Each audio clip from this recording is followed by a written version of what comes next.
Este é mais um programa Pensamento em Marcha, nesta quinta-feira, véspera de Carnaval. Neste programa Pensamento em Marcha, nós estaremos tratando com vocês sobre a teoria da exploração em Marx. Entretanto, além do debate específico sobre a questão da exploração e como isso impacta a vida e o cotidiano de cada trabalhador, de cada brasileiro, de cada brasileira, nós também estaremos falando para vocês sobre o chamado salário mínimo necessário. Um salário mínimo que, de fato, atenderia às condições de vida de uma família com 4 pessoas. E isso, obviamente, está relacionado à questão da exploração no Brasil. Nos acompanhe, portanto, neste programa Pensamento em Marcha, véspera de Carnaval, tratando a teoria da exploração em Marx.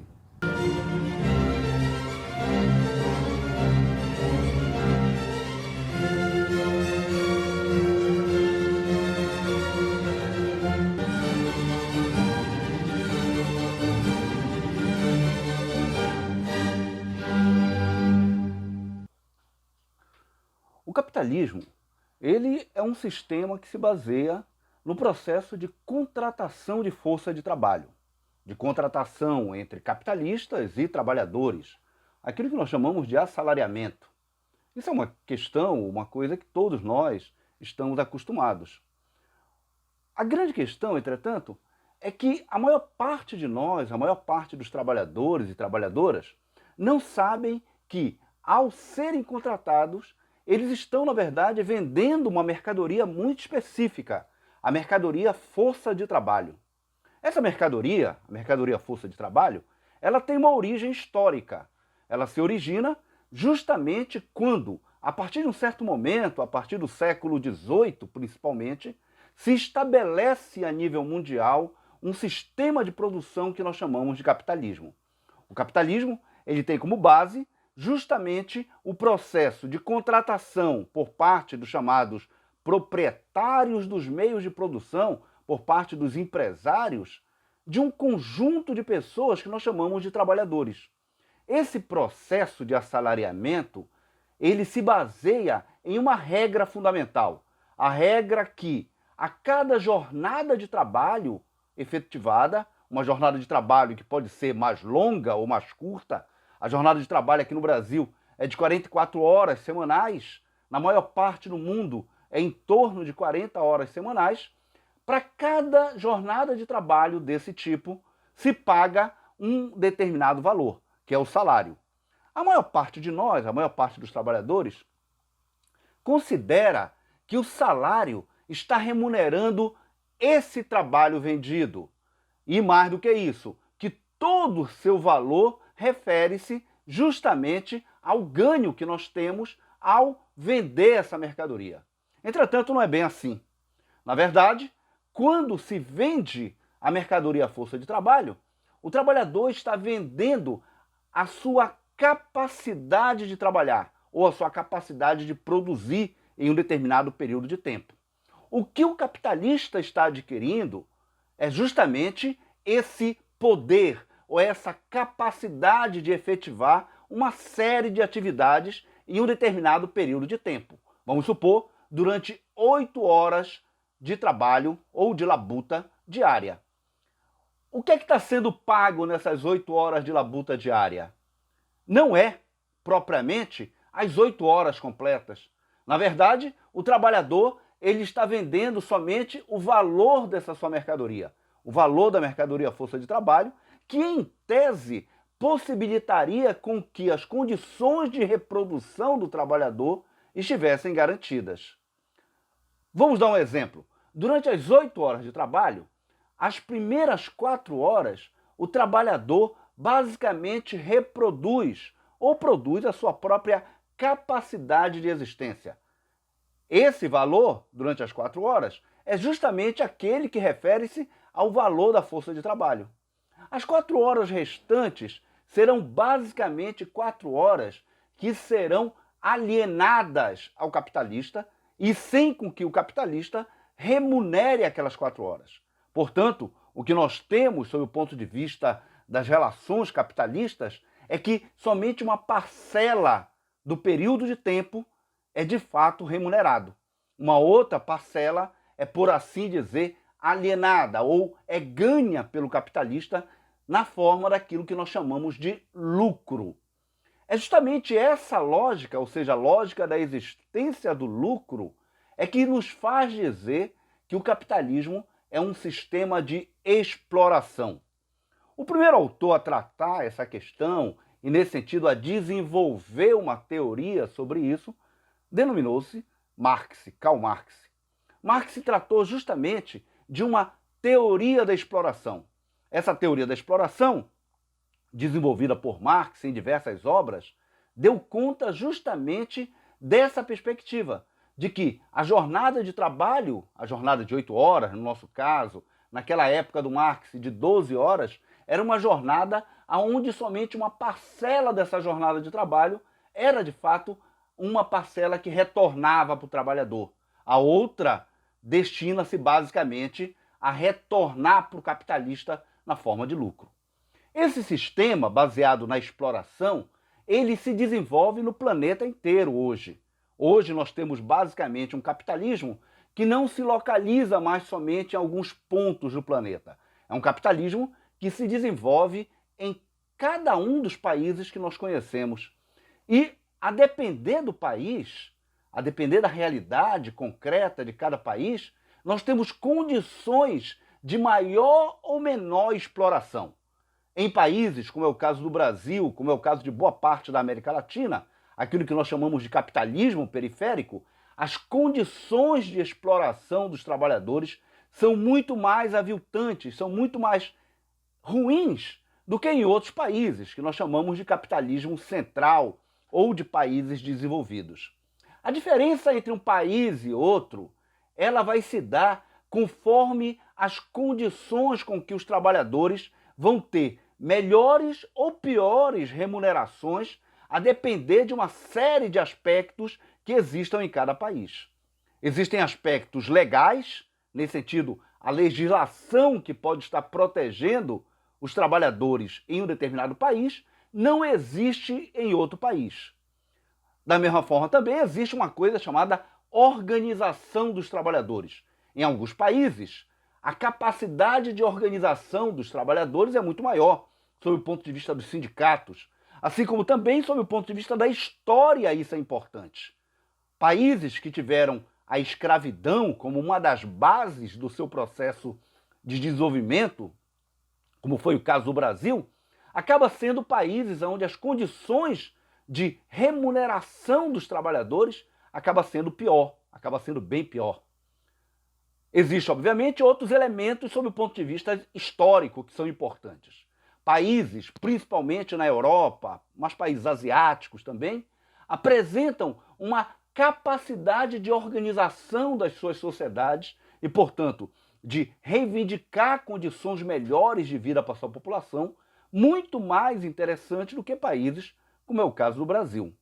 No caso brasileiro, existe também vários elementos que acabaram se tornando elementos fortes para marcar a estrutura da vida da sociedade brasileira sob o ponto de vista de um país onde as condições de vida acabam sendo muito ruins. Durante um período que nós tivemos, que nós chamamos de ditadura militar, esse período que vai de 1964 até 1985, basicamente a capacidade de organização dos trabalhadores brasileiros foi totalmente suprimida, foi em grande medida reprimida. Qual é a relação entre o processo de repressão à organização dos trabalhadores e a questão salarial? Diversas. Um primeiro aspecto importante é que, de fato, durante esse período que vai entre 1960 até 1980, a economia brasileira cresceu bastante, cresceu a taxas bastante elevadas, a taxas em torno de 7% até 9%. Essas taxas de crescimento da economia brasileira durante aquele período, que vai de 1960 até 1980, poderia tranquilamente possibilitar condições melhores de vida para o povo brasileiro. Entretanto, não foi isso que aconteceu. Por quê? Por conta de que, basicamente, a existência da ditadura militar, a repressão sobre os sindicatos, acabou fazendo com que, por mais que a economia crescesse, não havia repartição da renda. Havia inclusive um ministro da economia famoso, Delfim Neto, que falava que era primeiro necessário crescer o bolo para depois reparti-lo. Um grande erro.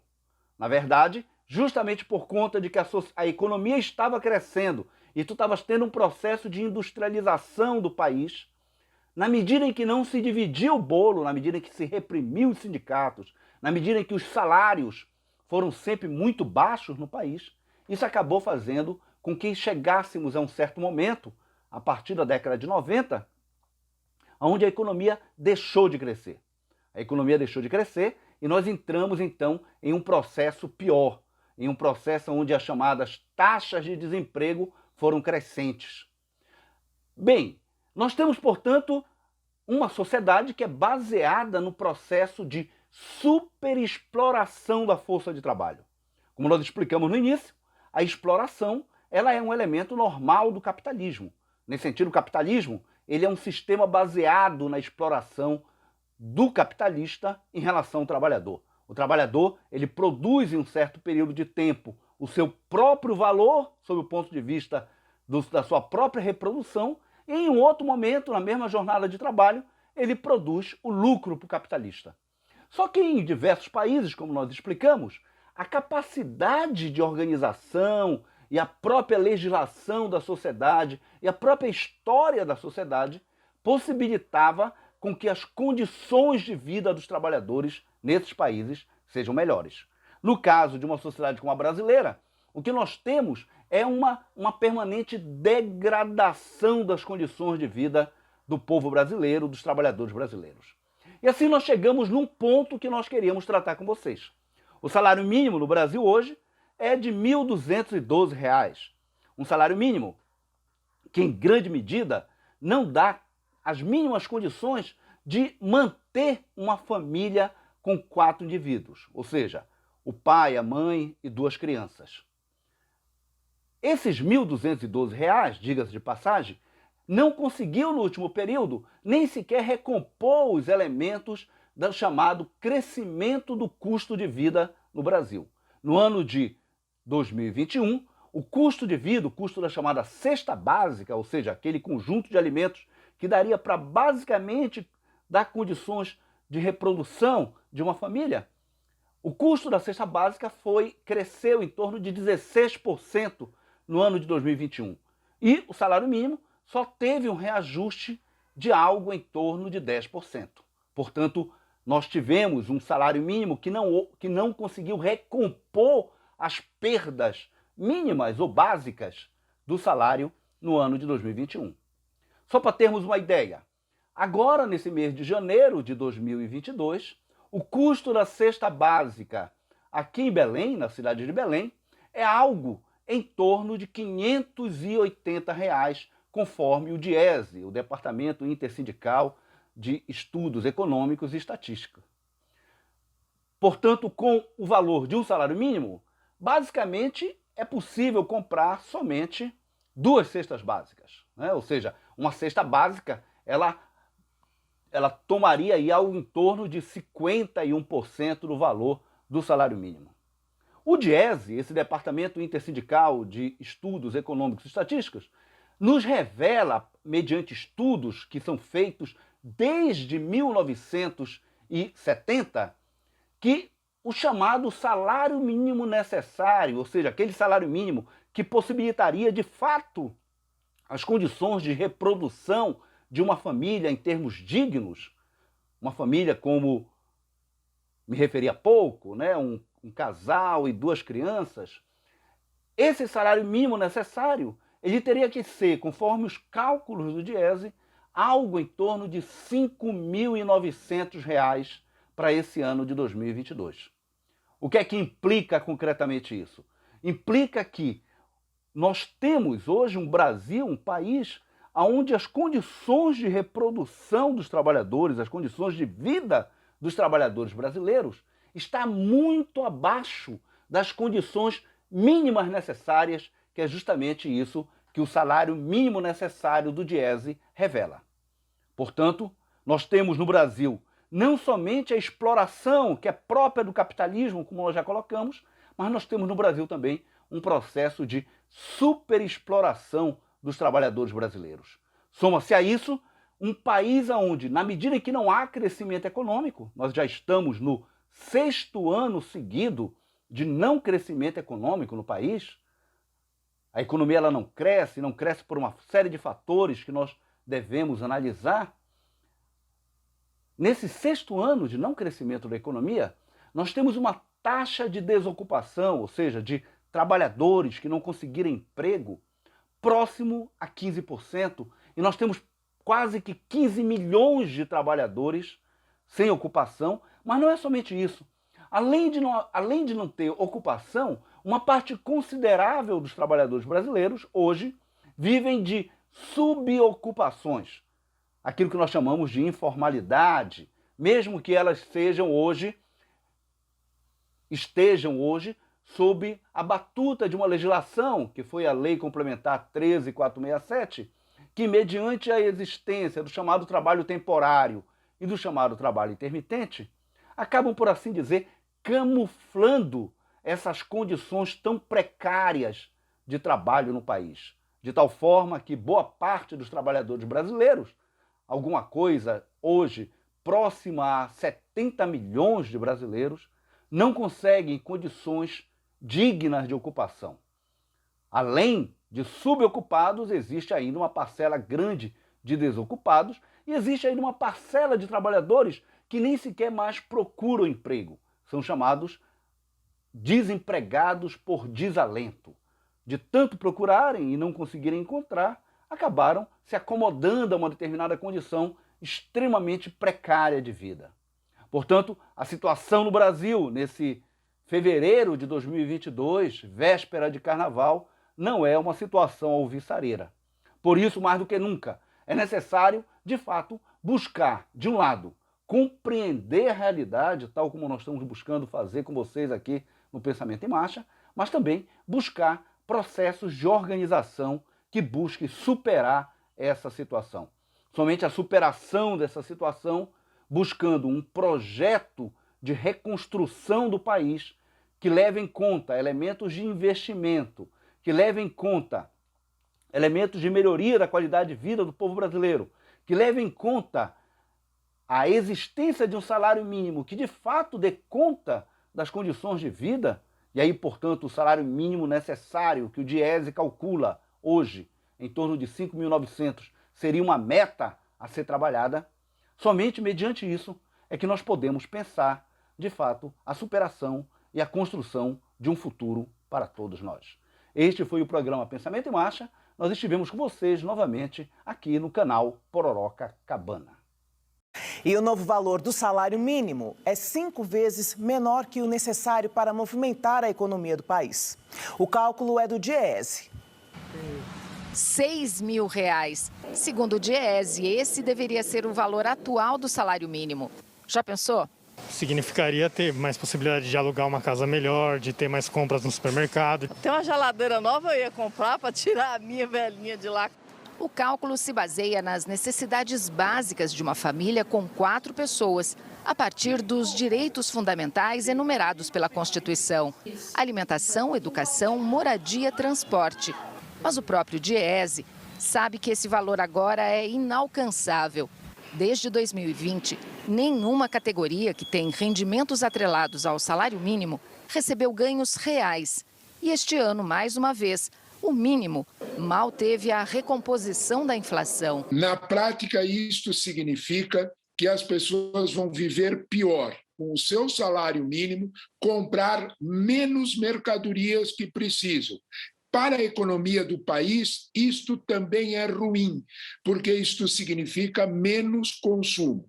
Nos cálculos do Diese, não conceder ganhos reais aos salários freia toda a economia do país. E a lógica é simples: salários maiores estimulam o consumo e também aumentam a arrecadação. O salário mínimo é uma importante política pública, né? Um valor que contribui muito, por exemplo, para a redução da desigualdade, para a distribuição de renda, E os dados mostram que é possível fazer uma política de valorização do salário mínimo. O salário mínimo do Brasil é hoje o segundo menor entre os 38 países da OCDE, a Organização para a Cooperação e Desenvolvimento Econômico. Só estamos à frente do México. O primeiro colocado com o maior salário é a Austrália. E analisar esses dois extremos da lista fala muito sobre nós aqui no Brasil. Que o grande impulsionador da economia da Austrália também é o agronegócio, o maior freguês da Austrália também é a China, e a Austrália tem a maior mineradora concorrente da nossa Vale, a Rio Tinto. É um país muito parecido. A Austrália paga um salário mínimo 5 vezes maior que a do Brasil.